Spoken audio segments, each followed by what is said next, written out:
ఒకవైపు సంతోషం, మరోవైపు అలకలు, ఇంకోవైపు బుజ్జగింపులు. తెలంగాణ మంత్రివర్గ విస్తరణ తర్వాత కాంగ్రెస్ పార్టీలో భిన్న వాతావరణం కనిపిస్తోంది.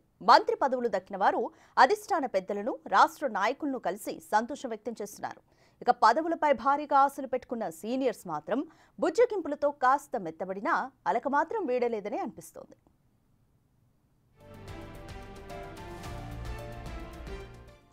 ఎమ్మెల్యేలు సుదర్శన్ రెడ్డి, ప్రేమ్ సాగర్ రావు, రాజగోపాల్ రెడ్డి, మల్రెడ్డి రంగారెడ్డి పదవులను ఆశించి భంగపడ్డారు. వీరితో మీనాక్షి నటరాజన్, మహేష్ కుమార్ గౌడ్ చర్చించి అందరికీ సర్ది చెప్పారు. మొదట బోధన్ ఎమ్మెల్యే సుదర్శన్ రెడ్డి బుజ్జగింపులకు అంగీకరించి పార్టీ నిర్ణయానికి కట్టుబడి ఉంటానని ప్రకటించారు.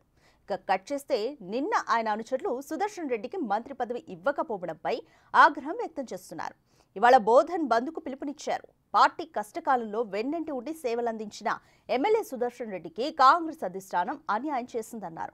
దీనికి నిరసనగా బంద్కు పిలుపునిచ్చారు. పార్టీ పదవులకు కూడా మూకుమ్మడిగా రాజీనామా చేసేందుకు రంగం సిద్ధం చేశారు.